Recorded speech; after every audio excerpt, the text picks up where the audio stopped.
Press special session we are having here on Uhuru's speech yesterday. For avoidance of doubt before we went on break, there are those Kenyans who are legitimately concerned about whether William Ruto could refuse to give back power to President Kenyatta. Is that a legitimate concern? Yes, it is a legitimate concern. It could happen? But it cannot happen. Under the law, that legal notice is supposed to last just 48 hours. Okay. Upon the expiry of the 48 hours, it automatically lapses. And whether or not Uhuru Kenyatta is back in the country or he's not, he is going to take over the functions of president in the usual manner. So there is no possibility at all that William Ruto will say, no, I'm going to continue to be president. What is the significance of the meetings ahead of this special sitting in Parliament? He met the National Security Council, he met cabinet secretaries ahead of that. What was the significance of that? Well, let me first answer on the first one. I think there's only one person who would ever refuse to hand over back power, if at all there was that incident of being given power to hold. Who would that be? That would be Raila Odinga, nobody else in this country. That's the only person who cannot hand over back power, if it were him. But thank God, this is William Ruto. And I think the only political message that Uhuru sent yesterday is that he's got complete trust and confidence in his deputy president. The significance of the meetings that were held yesterday, again, just as the sitting that the president called in Parliament, one, the session in Parliament was to have that expression known to Kenyans through their elected representatives. I think for the media having carried it live, even for other Kenyans to know. The meetings preceding that, of course, again, is to, I would assume, I do not sit in the executive, but I would assume, one is to have the cabinet understand what the president was doing, and now to know that the person who would be in charge in the absence of the president was the deputy president as acting president. And he had all the powers conferred in the constitution as acting president on him by the president. To the security chiefs, the National Security Council was also important because now the deputy president can receive briefs from the Security Council. And if there was anything that was to happen, any emergency in terms of security, for the security chiefs to know that now the acting commander-in-chief is the deputy president who is the acting president. Okay. Gadara Sam described that speech as exhibiting Solomonic wisdom, as a stroke of genius, oh, yes, but more so as a blow to Bensouda. Do you agree with that? I don't see how it's a blow or it has anything or to do a with the checkmate case. to Bensouda. How?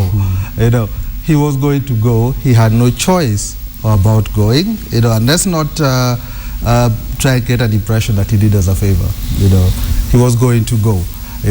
Our Constitution, again, as an expression of the sovereign will of the people, says he had to go. And this is a thing that I mean, to put aside your sniping about, I don't know, me being pro-code or whatever, which I'm not, but the idea that the president, because when he got in, he says it's a personal challenge. And then he utilizes our public resources to go around the world saying he shouldn't be prosecuted, which is a subversion of 143.4. You as a parliamentarian, as an MP who is charged with keeping the government on his toes, keeps quiet about this. They go around telling the AU, they go around telling the UN that the president cannot be prosecuted, should not be prosecuted. Yet our Constitution, our own sovereign will, says he can be. That I think is the bigger problem and the bigger issue, and that's what's being masked by all this theater that we are having.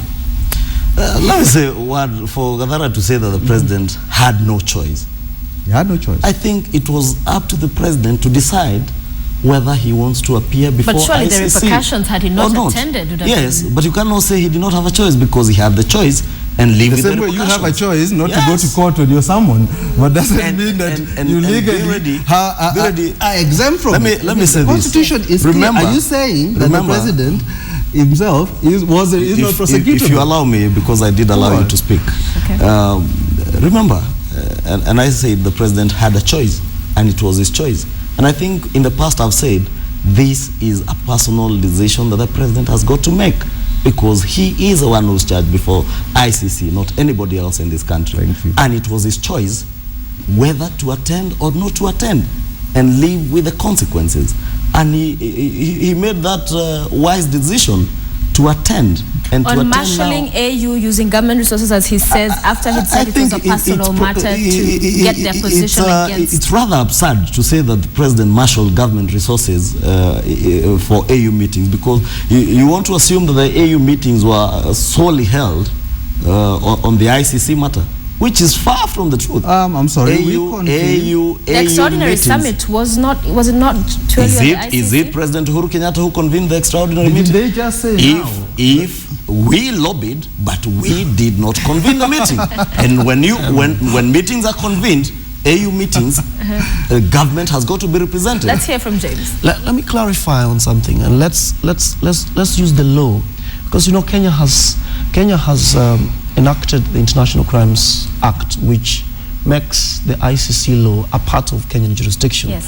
In fact, we should always view the ICC as our court. It is not even a foreign court, because it is right here with us. Now, Article 27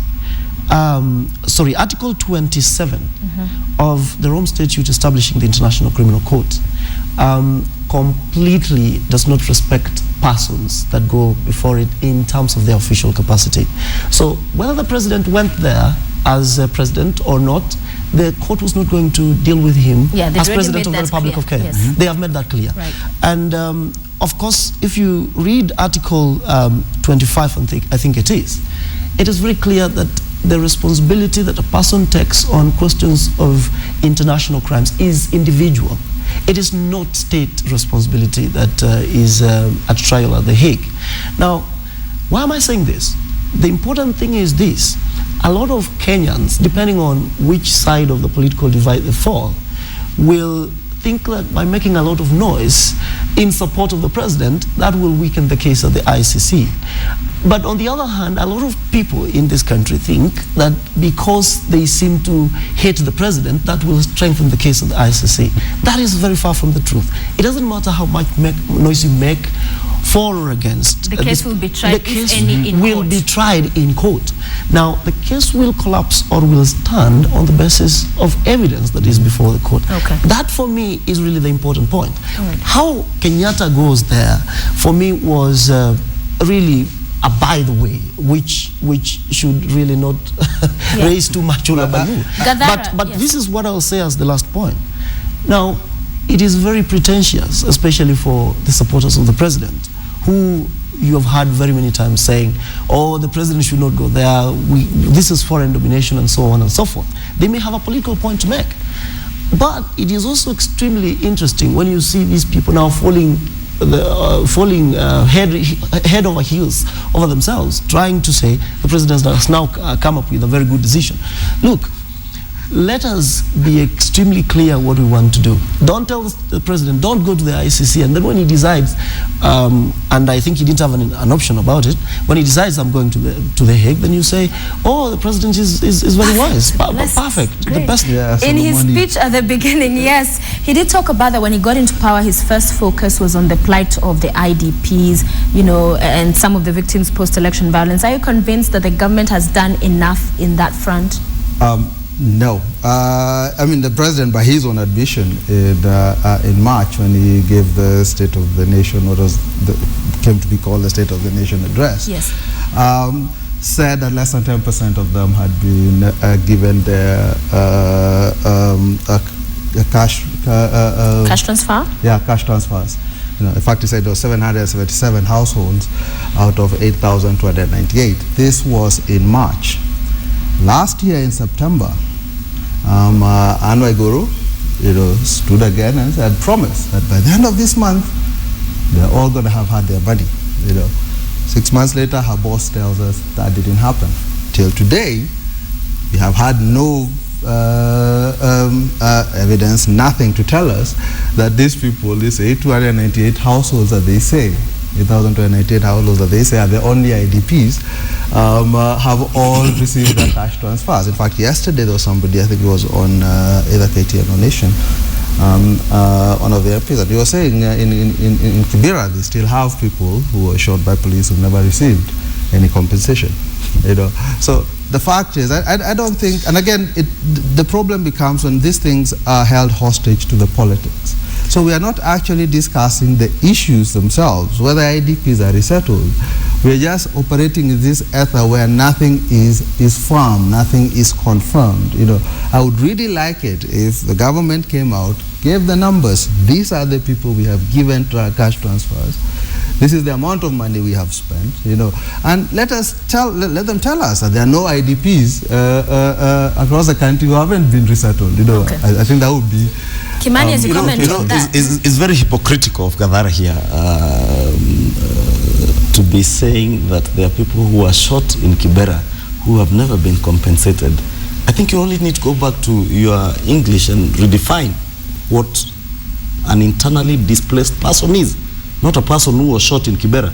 He was not displaced by a bullet. No, I'm just saying what was said yesterday. You just said it here. That there are people who are shot in Kibera who have never been compensated. And the president did not speak about people who were shot in Kibera, did not speak about people who were shot in Kisumu or in Kikuyu or anywhere in this country. He was talking about the internally displaced persons who are displaced because of the protagonism that was there between Mwai Kibaki and Raila Odinga.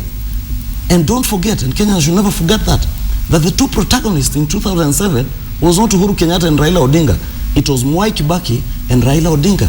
Those two gentlemen, immediately after the post-election violence, were co-principals on what they call 50-50% sharing of government. Over the 5 years that they were in government, not a single IDP was resettled until Jubilee happened. So have they resettled in 2013? And every other IDP who was in a camp was resettled. And I think it's only fair we be fair to government. Government in the last 1 year has done what the Mwai Kibaki and Raila Odinga Nusumkata government could not do for 5 years. And let us not forget that it was Mwai Kibaki and Raila Odinga who took those people to those IDP camps. The people who have not received compensation, and it's good to be honest, are what are called integrated IDPs. And I think we only need to be honest with ourselves to realize that we are all straining. There are very many competing priorities for resources in this country. And government has got plans. Okay. I think what Uhuru said and what the president has said on the question of IDPs, and even what he said yesterday on the integrated IDPs has been very consistent. All right, let me go to Mamboleo very quickly. Our time is just about up. But in the lead up to last year's elections, a senior U.S. official said choices have consequences. The president and deputy went ahead to win that election. Yesterday, the report today by the Star that the president spoke to Barack Obama ahead of his speech yesterday and other leaders from Africa. What do you think that speech yesterday, the message it sent to the international community, what do you think it was? To give a very short historical background on what got us there in the first place. The important thing is the Western world must have probably thought they wanted someone else to become president. They must have had their good reasons for that. Probably they thought that is how the best interest was served. Now, when you have a gentleman who is president in the name of Uhuru Kenyatta and you don't see him going away anytime soon, I believe very soon, or if that's not happening already, the West being a very practical world, because they always work on their best interest, might start thinking, what does it matter who is the president of the Republic of Kenya? If we can talk to him, and that is the best way our interest is going to be served, then we are going to do it. This is what we must also realize as Africa. We must not be so emotive about some of these issues. Just look as a country, how best is your country's interest served? And if you realize that talking to China or talking to the US is the best way your country is going to be served, then do it. But so long as you don't make it such a big problem, so that every other person really has to recoil when they see you doing it, you have to be extremely strategic in how you deal with some of these issues. I believe that is what the US is doing. You are likely to see them, and the Western world in general, becoming, I think, warmer and warmer to Uhuru Kenyatta's administration. But most importantly, the fact that he has chosen to go, then of course takes away the carpet from under them. They are not going to insist that, you know, you are an outlaw, we cannot talk to you. Okay. He gives them good reason now to approach him and talk. Finally, on you, Kimani, I know your bags are packed. Tonight you travel to join the president My in passport The is Hague. Your passport is here. So what for you, of course, there are likely scenarios. What are they for those who may not know out of this status conference? I think one thing I would want to make clear is that President Uhuru Kenyatta is not going to The Hague on trial. It's a status conference, Yes. a one-day affair.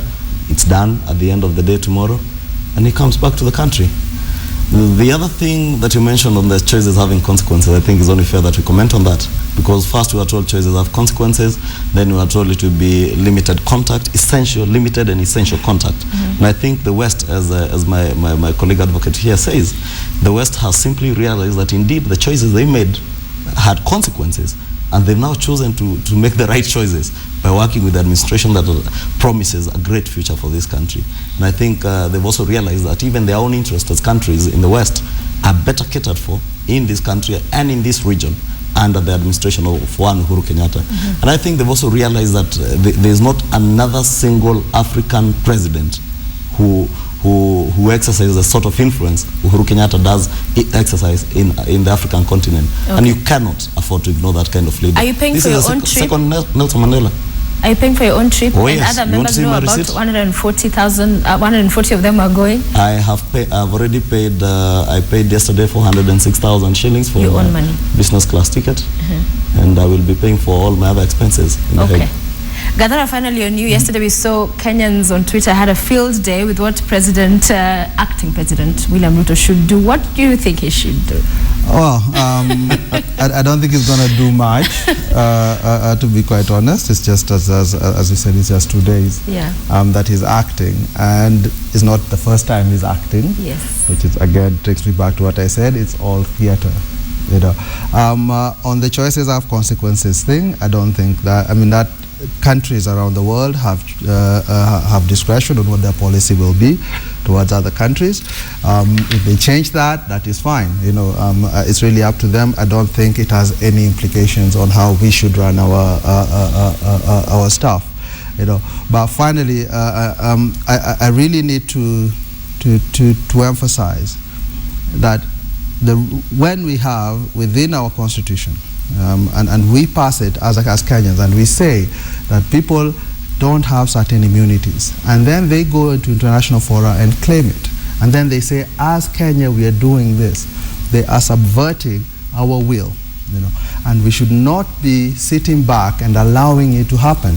You know, we've got representatives in Parliament, you're one of them, you know, and your job should be not to beat the drum of the Jubilee government, but to hold it to account. That is your job. You know, and then and the fact that they kept going and they went up all the way to the UN Security Council to argue something that is not upheld by our own constitution is something that we should have held them to account and asked them, you know, why are you saying this? Why are you going around telling people our president cannot be prosecuted, that somehow it infringes on our sovereignty, when our sovereign will, as expressed in our constitution, says he can? You know, the government was creating its own agenda, you know, and subverting the agenda of, subverting our sovereignty in a very real sense. Okay, Patrick Gadara, communications consultant, Kimani Ichung'wah, MP Kikuyu, who's traveling to The Hague tonight, and of course James Mamboleo, advocate. Thank you all for joining us and talking about that speech. Of course, tomorrow is the big day. We'll watch, and hopefully we can reconvene at some point and talk about what will unfold at the status conference. And thank you for watching the show today. Always a pleasure to have you on behalf of everyone that made the show possible. I'm Sophia Wanuna. We'll see you tomorrow.